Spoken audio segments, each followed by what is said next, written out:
All right, so yesterday we were adding and subtracting real numbers. Today we're going to be multiplying and dividing real numbers. And the rules for this are much easier. The rules for multiplying and dividing are the same, so that's kind of nice. Now I'm going to do them separately because we're going to have decimals and we're going to have fractions. And hopefully we all know that multiplying fractions is going to look different than how we multiply decimals. Okay? Or divide fractions. Gosh, I just totally messed that up because I was thinking about something else. Multiplying fractions and dividing fractions, it kind of takes different steps, right? All right. So let's talk about multiplying first.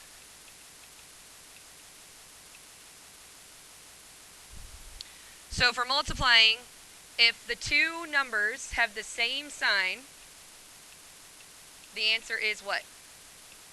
Positive. So if the two numbers you're multiplying have the same sign, whether it's a positive times a positive or it's a negative times a negative, the answer is going to be positive no matter what. If, however, the numbers have different signs, the answer is going to be negative. And it doesn't matter which number is the biggest or anything like that. If they're different, the answer is negative. If they're the same, the answer is positive. Because you all know the phrase of two negatives equal a positive, right? Yeah, whatever you're all saying is for sure. So let's first look at some integers. Integers, once again, are no fractions or decimals. And then we'll look at decimals, and then we'll look at fractions. So like if we had negative 8 times 12, do they have the same sign or different signs? Different. So because they have different signs, it's going to be negative, and then 8 times 12 is, try again, 96.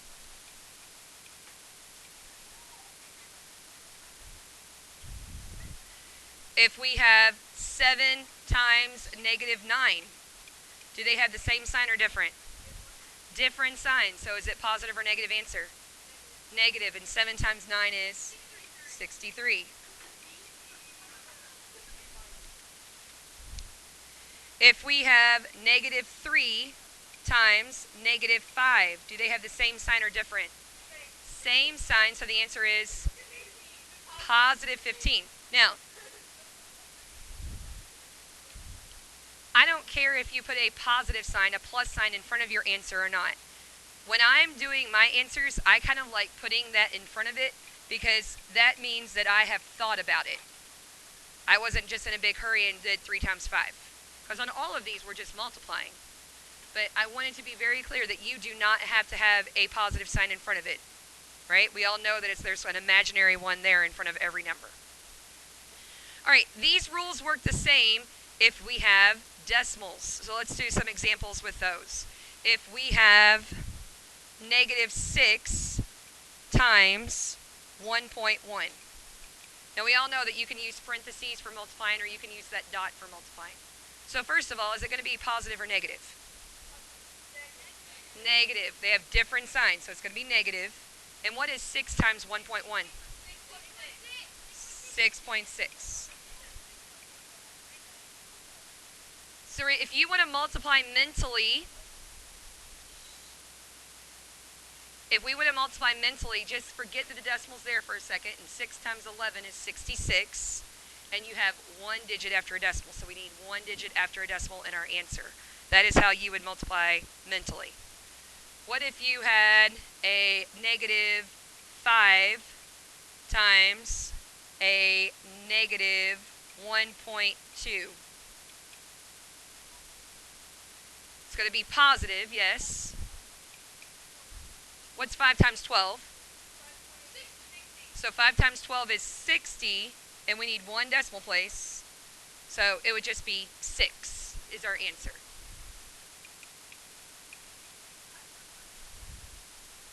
Definitely not 5.1. No, you're not. You just are in a hurry. I think you like just doing, not thinking. All right, let's do some fractions. Let's do negative 1 over 9 times a negative 3 over 4. Now, first of all, a negative times a negative is a positive. Let's review multiplying fractions. When you multiply fractions, do you need a common denominator? No. Adding and subtracting, you need common denominators. Multiplying and dividing, you do not. So how do you multiply fractions? To review, just multiply straight across. So 1 times 3 is 3, and 9 times 4 is 36. And can we simplify 3 over 36? It is what? 1/12. So if you can simplify, you want to simplify. Let's try another one of those. If we had negative 3 over 9 times 9 over 12.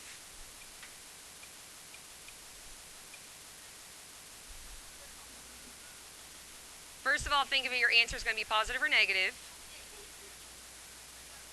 Now, he said that we multiply straight across and then simplify. But hopefully everyone's been taught that you kind of have a shortcut if you choose to use it. And the shortcut is cross-reducing, not cross-multiplying, cross-reducing. So if you look diagonally, because right now our answer would be 27 over 108, and then you'd have to simplify that. It would be easier if we looked diagonally at the 3 and the 12 and simplified. 3 and 12 can both be divided by 3. And then our 9s, 9 can both be divided by 9. 9 divided by 9, 9 divided by 9. Look how much easier that made it for us now. So again, this is going to be negative because the signs were different. But 1 times 1 and 1 times 4, negative 1/4. So it is much easier if we cross-reduce. It's not a requirement that you cross-reduce, but I don't see why you would not want to. It seems like you would want to, in my opinion. Now, this can be written a different way, this multiplying fractions. And I want to show you one of those. This could be written like negative 2/9 to the second power. Whoa. What does that mean? This just means negative 2/9 times negative 2/9. Is your answer positive or negative? Positive. Positive what?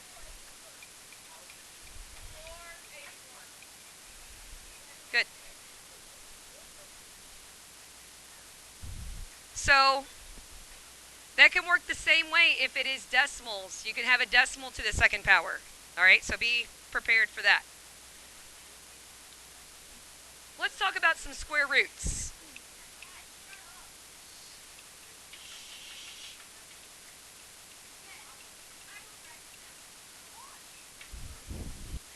We have talked about perfect squares in here. We've talked about if it's not a perfect square, how we can use a calculator. We won't need a calculator today. But we've talked about how like the square root of 25 equals what? 5. So you might see some problems that have a negative sign out in front of your radical symbol. So it would just be negative 5, exactly. And then sometimes you're going to have a positive negative sign out in front of it, which you would just want to put your positive negative sign in front of your 5. Okay? So these are the 3 different possibilities here. Now we had another problem on one of your assignments, and it looked like a fraction inside the radical sign. But the fraction was made up of numbers that are perfect squares. So what this really means, yes, thank you, is the square root of 25 over the square root of 81, which you already said was 5 over 9. Okay, good. All right, so the last thing that we're going to do today is we're going to talk about dividing. Now what's nice is the rules are the same, So it's just us basically practicing some dividing. All right? So dividing.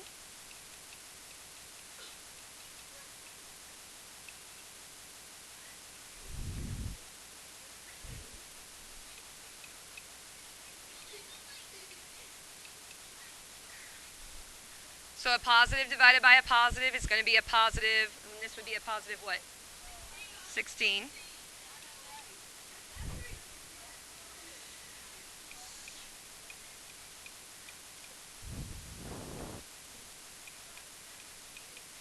A negative divided by a positive is going to be a negative. I don't think this is 5 because I know that 5 times 4 is 20, and that number doesn't end in a 0. 6 would make sense.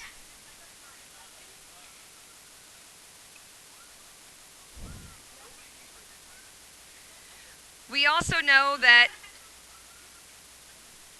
we can write it as negative 39 over negative 13. We all should know that that means division as well. When the signs are the same, this is going to be a positive what? 3. Let's work on some decimals then. If we have a negative 8.1 divided by a positive 9, first of all, is your answer positive or negative? Negative, because the signs are different. Then let's think about this. Let's just pretend it's 81 divided by 9. That's 9, so 0.9 would be what we need. So you can do a lot of these mentally, okay? If you don't feel comfortable doing it mentally, then go old school. Old school, yeah. All right, yeah. So again, last we're going to divide some fractions. Let's just do a fraction divided by a fraction, then I want to do some whole numbers, and then I want to do some mixed numbers. So let's do 9 over 10 divided by negative 4 over 5. Wait, I didn't ask you what you should do. Is my answer going to be positive or negative? It's going to be negative because the signs are different. Okay, so I know my answer is going to be negative. I'm just going to leave that negative sign out there. What do you remember about dividing fractions? Antonia?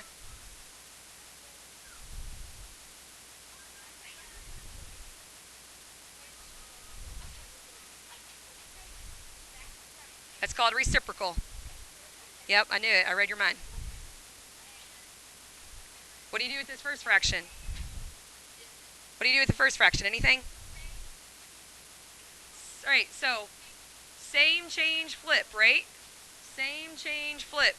And when you flip it, that's called the reciprocal.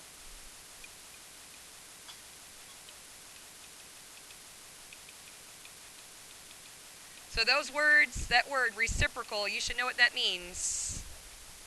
All right, so we're going to put 9/10 times negative 5/4.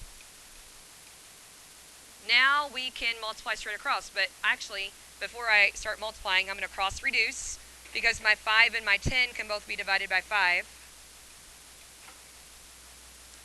So that is going to now give me 9 over 8, actually a negative 9 over 8. And what does that equal as a mixed number? Negative 1 and 1/8. Okay. What do you do if you have a whole number divided by a fraction? For instance, a negative 5 divided by negative 5/3. Thank you. So if you ever have a whole number, you're turning it into a fraction by putting it over 1. Change to multiplication, flip your second fraction. Since it is a negative times a negative, my answer is going to be positive. Cross-reducing, my 5s can both be divided by 5. So it's going to give me 3 over 1, which equals 3. One more example and then we're done. Let's do mixed numbers. Mixed numbers. Actually, I lied. We don't even need to do a mixed number one. You all know how to do it, don't we?